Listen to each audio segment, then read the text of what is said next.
Welcome, future managers. Today, we're going to take a core economic concept, production, and we're going to tear it down and build it back up specifically for the dynamic, fast-paced world of hospitality. I want you to forget the image of a factory floor. We are here to analyze how you produce something far more complex, far more valuable, an unforgettable experience. So, here's our game plan for today. We'll start by redefining what production even means in our world. Then we'll dive into the huge economic headache of perishability. From there, we'll take stock of the tools you have to work with, analyze the daily puzzle you're going to have to solve, and finally, we'll wrap it all up into a strategic formula you can actually use. All right, let's jump right in. To really get a handle on managing a hospitality business, the very first thing we have to do is break free from that old-school factory line idea of what it means to produce something. This slide really gets to the heart of it. In manufacturing, it's pretty straightforward. You take some steel, some plastic, you put it together, and boom, you have a car. It's a tangible good. You can touch it, you can store it, you can ship it. But in our world, we're in the business of creating an experience. It's intangible. A guest isn't just buying a bed for the night, they're buying the feeling of a good night's sleep. They're not just buying food, they are buying a memorable evening. This difference, right here, is the foundation for everything else we're about to cover. So here is the big mental shift I want you to make. Start thinking like an economist. Every single service you deliver, that perfectly clean room, that meal that comes out right on time, that helpful tip from the concierge, that's a unit of production. And in economics, we give it a name, output, or simply Q. Now, why do we bother with this? Because what gets measured gets managed. The moment you can see your service as a quantifiable output, Q, you can start to systematically improve and optimize it for profit. Okay, now let's talk about the single biggest, most unforgiving economic reality you're going to face in this industry. It's not just a challenge, it's more like an iron law of services that you can't escape: the perishability of your product. So why is this such a huge deal? Well, think about it. That car we talked about, it can sit on the dealer's lot for weeks, even months, waiting for the right buyer.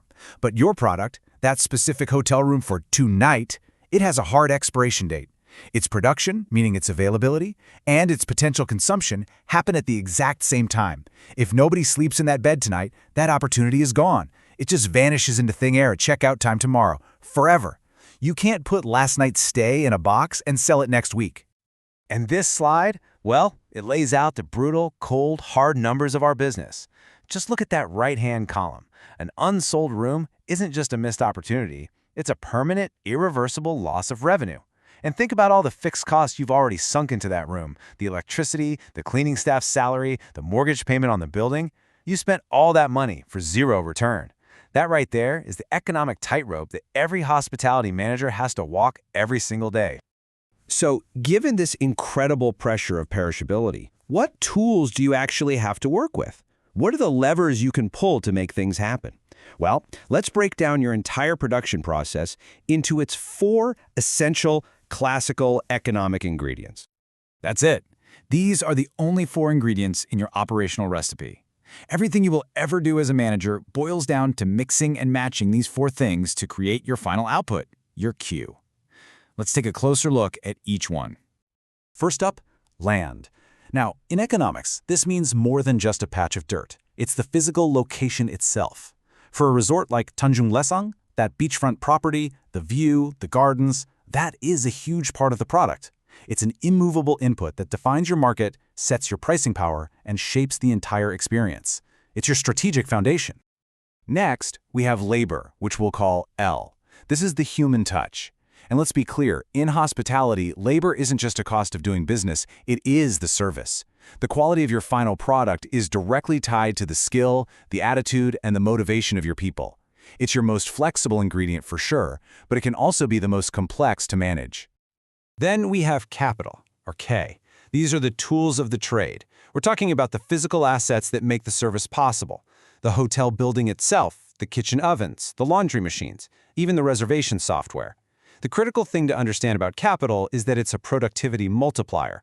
A better oven or a more efficient reservation system allows your team, your labor, to produce more output in the same amount of time.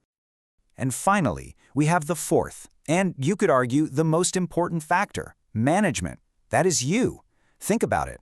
Land, labor, and capital are just a pile of expensive resources until you, the manager, provide the strategy and the coordination to combine them in a way that actually works. You are the catalyst. You're the conductor of the orchestra that turns all these separate inputs into a profitable service experience.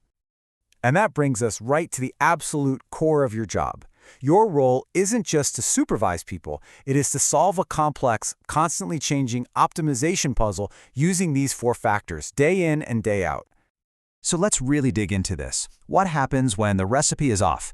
Let's analyze 2 classic mismanagement scenarios that really highlight what can go wrong. Okay, let's break this down because this is so important. Look at that first line, imbalance 1. You've got tons of labor, 10 housekeepers, but very little capital. Only 2 vacuums. What's the result? A massive production slowdown. You're paying for 10 people's time, but 8 of them are literally standing around waiting for a vacuum. This is a textbook case of diminishing marginal returns on labor. So as the manager, what's your play? The obvious answer is buy more vacuums, but is it the right one? You have to run the numbers. What's the return on that capital investment versus the productivity gain? Or could you get creative? Maybe you implement staggered shifts so the vacuums are always in use. Now look at imbalance 2. It's the complete opposite problem. You've got this huge capital investment, a massive state-of-the-art kitchen, but it's all bottlenecked by a single chef. Your expensive capital is just sitting there completely underutilized. So what do? Hire another chef? Maybe if you can afford the salary. But what if you re-engineered the menu to be simpler so that one chef can produce more? Or what if you leased out that kitchen space to a catering company during your off hours? The key takeaway here is that more is not always better. It's about finding the optimal ratio between your inputs and creatively managing the constraints you have. So let's pull all these threads together. Let's take all this theory and forge it into a powerful, practical framework that you can use for the rest of your career. This quote right here, this is it. This is the whole ballgame. Your job is to be an optimizer. You're constantly adjusting the dials on land, labor, and capital. You're adding a bit more labor for the weekend rush. You're investing in new capital to boost productivity. You're finding new ways to leverage your location. This isn't a decision you make once. It's a continuous, dynamic process of analysis and adjustment. And so, this is the question I'll leave you with. It's the strategic challenge you're going to wake up to every single morning. Your resources, your land, your labor, your capital, they are all finite and they all cost money. So how are you going to combine them? What's your unique formula for maximizing your output, creating that incredible guest experience, and surviving the brutal reality of perishability? The answer you come up with will define your success as a leader in this industry.